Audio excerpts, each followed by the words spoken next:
Right, so first of all, apologies that I'm not Suzanne.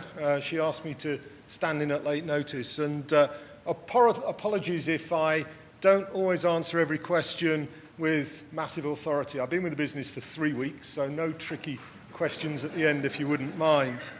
What I have observed about the business, though, in my short time there, is how immensely rich with opportunity it is, both in physical retail and in e-commerce, both in the UK and internationally. The opportunities are absolutely enormous for the brand. I'd like to start today by talking a little bit about the scale of the business globally, just to give you an understanding of what Superdry is all about. So, Superdry's global reach is pretty impressive. We ship regularly to 189 countries around the world. We've actually shipped to every country in the world at some point except one, and that is Sudan. We're now in a position where 50% of our sales, in excess actually of 50% of our sales, are coming internationally. So it's a brand that really does resonate around the globe as well as at home. But I think what's made Superdry different is that it hasn't just tried to globalize in e-commerce terms, it's tried to localize at the same time. And what I mean by that is that it's built 19 websites around the world, local language websites around the world, desktop sites. We'll soon have 22 websites. There are 3 more going on in the next 4 weeks. If you include Australian as being a foreign language website, that's one of them as well. And this undoubtedly introduces a whole layer of complexity to the business. Complexity that I think we've managed in a bit of a clunky way, but complexity that nevertheless we have managed. And it's not just about different product mixes in different hemispheres. It's more mundane than that. If you start thinking about the number of banners that we have about 100 banners on our website, on our superdry.com website. But when you multiply that up by 19 or soon to be 22 websites around the world, we're actually managing about 2,000 banners at the moment. And it's not just about the banners. It's not just about translation. It is genuinely about localization. Localization is a form of personalisation. It's about localizing FAQs. A customer in Norway doesn't want to know about Collect Plus embarking. We've got to get the content right in every part of the website to have real resonance. And it's not just about desktop. It's also about mobile. So this says 6. We recently launched another 4, so we've got 10 mobile sites around the world at the moment. We're going to be going up to 22 shortly. And that gives us the same sort of challenges with a large number of digital assets to manage as well. So it's about geography, and it's about getting the device right as well. And that even extends to email campaigns, of course. So even if you start in the most simple way with 2 weekly emails, 2 weekly emails very quickly become 48 weekly emails. And that's before you've segmented your customer base in any way, shape, or form. So, introduces a whole layer of complexity. Really important you think about how to handle that productively. But nevertheless, it brings real benefit. So I've spoken about global delivery. I've spoken about global localization. And I've spoken about device globally. But what's also important is payment method. We all live in the UK, or many of us, I guess, live in the UK, and we think about Visa and MasterCard and debit cards. But of course, they're not necessarily the most important payment types in other geographies. And we've followed a strategy of adopting as many local payment types as we possibly can. If you take Sofort there in Germany, that's accounting for 20%, over 20% of our sales on our .de website. A German website is the biggest website that we have outside the UK. So without that, we wouldn't be in anywhere near the same place that we are today. So if you tie all that together and think, how does that come together as a strategy, as a story, if you like? It's very much about this. It's about reducing friction for customers in any way that we can, enabling them to order anywhere, to order on any device, with any payment method, and we've got a lot more that we want to incorporate into our platforms and deliver anywhere across the globe as well. So that's localization as well as translation and globalization. We've also done a lot of work to try and nudge people over the line in terms of making a purchase, to nudge up the conversion rate. And I'm going to take you through now some practical examples of things that we've done in the past 12 months or so. All of these have driven conversion, some really successfully. And they all revolve around presenting dynamic content. So the first one here, before we had a US website and we were selling to the US off Superdry.com, we'd serve up this banner here talking about free two-day delivery, duties paid. That put 40% onto conversion for US-based visitors. So it's an incredibly successful mechanic for us. So that was serving up dynamic content by geography. We also serve it up by time. So here is a pop-up which talks about order by 7:30 for next day delivery. We go out to 10 o'clock straight after the bank holiday, so our delivery cutoff would be 10 o'clock. But again, that's a really powerful call to action for customers as they're browsing the site. The third one was about reactivation, so customers visiting us and hadn't shopped with us for a while, popping up free next day delivery. And again, that was a huge conversion enhancer. Nothing particularly scientific, and I don't think that's what this is about. It's just about putting in some really easy, practical solutions. And then by device, we wanted to serve up a click and collect message, not to people on mobile, because that might prevent them from going into a store if they were out and about. We wanted to serve up a click and collect message soon after we'd launched click and collect on our desktop site. So we served this up by device. So a number of ways of serving up dynamic content. And the final example, we knew that from our web analytics that customers who came back to the site were far more likely to convert if they visited the What's Hot section of the website. And so we tried to encourage people who were revisiting the site to go to the What's Hot section on the website. So all of that is built out of a real understanding of the customer journey. And I'd like to move now to think a little bit about the customer journey. The customer journey not only on e-commerce, but the customer journey also in stores.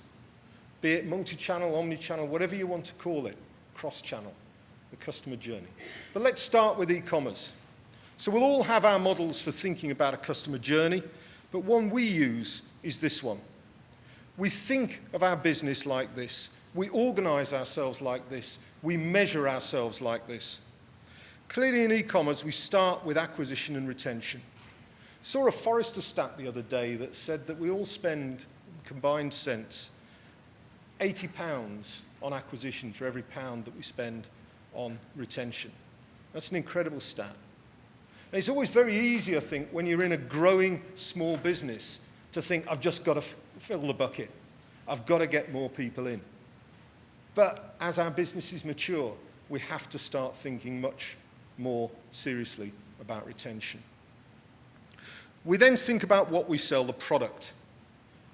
For Superdry, it's absolutely key. It's how we present it, it's how we curate it, it's how we enable our customers to navigate it and to shop it.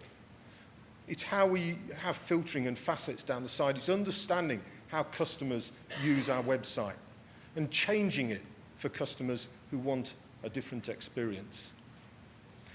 And then it's about customer experience on the website. It's about usability. We've got it down to one-page checkout now, and that's made a big difference to our conversion as well. That customer experience really important. And then finally, customer promise. When we take your money, do we do what we say we were going to do? When it goes wrong, how do we handle what's gone wrong?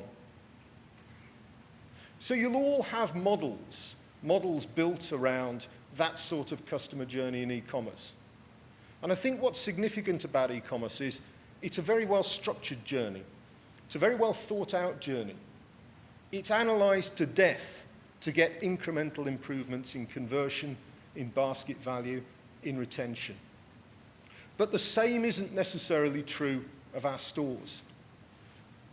I think in our stores, we've focused very much on how can we take capabilities that exist in a store and put them onto a website.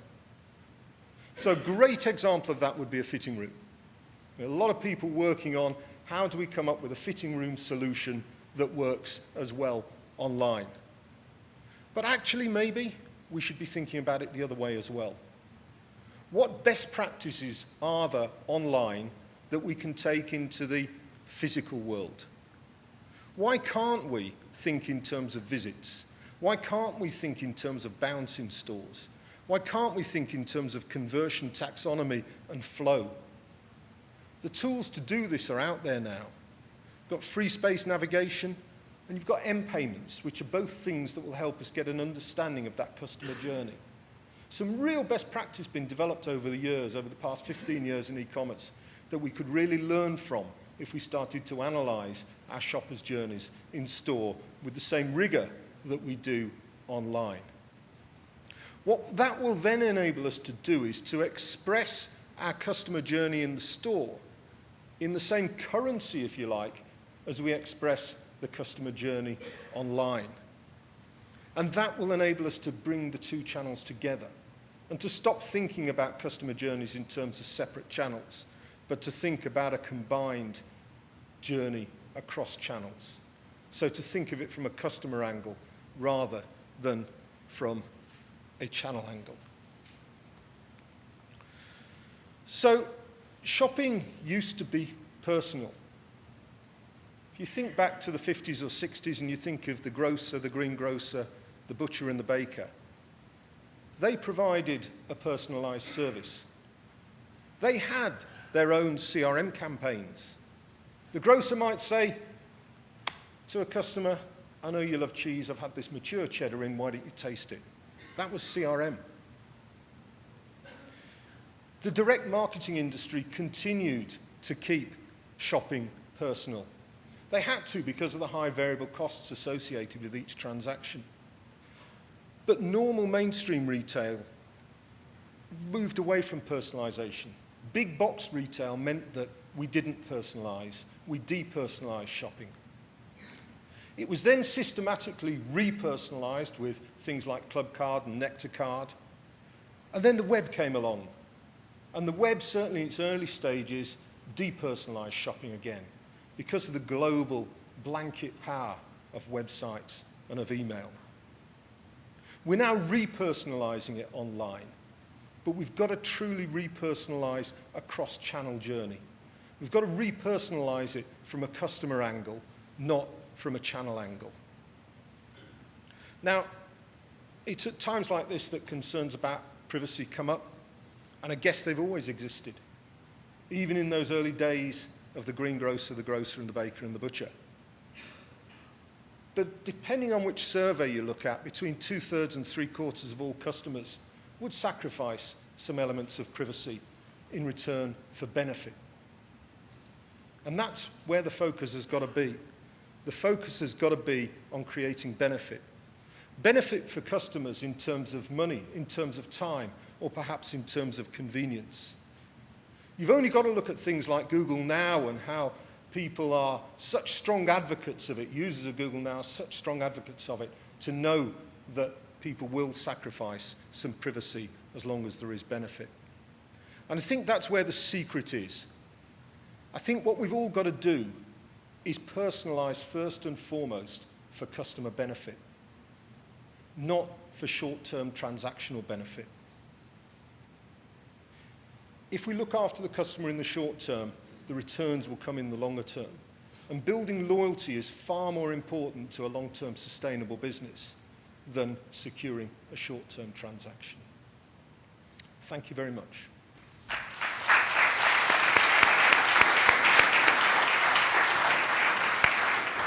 Thank you very much, John. Do we have any questions for John before we move on to the next section? Any questions at all? I might slip the odd question in. Good.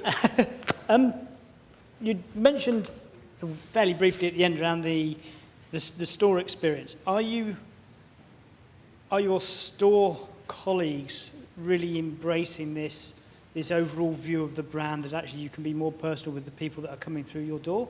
Or are they still looking at it as it's just a transaction?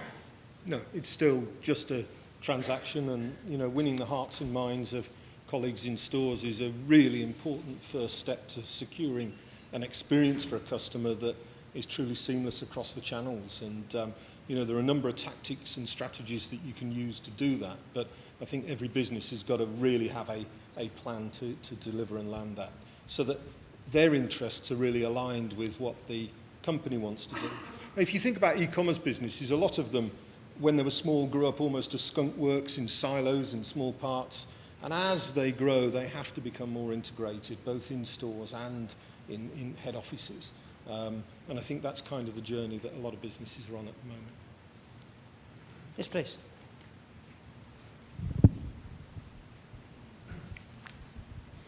Hi, Lee Cash from Fuse Pump.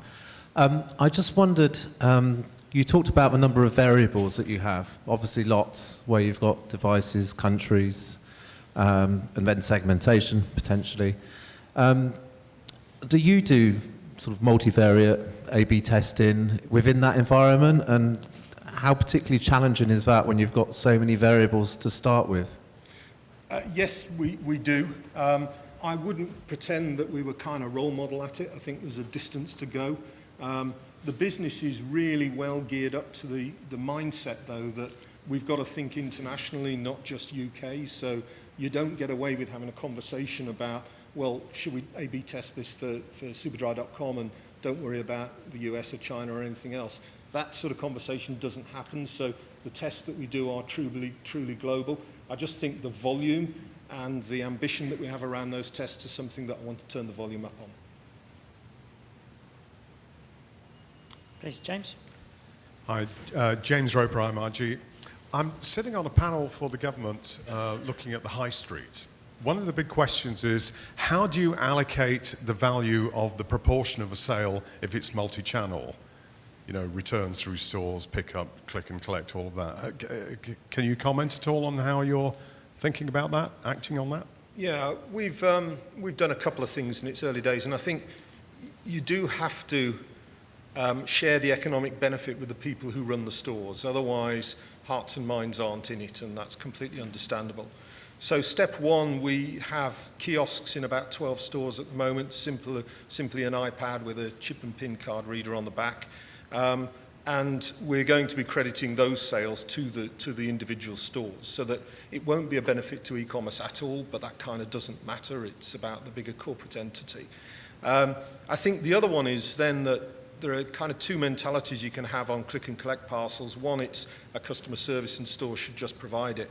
Or, an argument that I favour is that stores should benefit in some way from that economically as well. So the experience I want to create in Superdry, which isn't so much a self-service store as perhaps some businesses would be, is if you go in to pick up your click and collect parcel, wouldn't it be lovely if the colleague in the store said, here it is, would you like to try it on now in case it's the wrong size? I'll be able to change it for you straight away.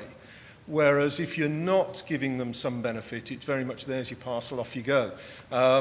And I think we really have, and it does mean, for click and collect to work really well, for in-store ordering to work really well, almost I've got to give up some of my skin in the game for it to happen, but I'm dead comfortable doing that because it's the right thing to do. Thank you.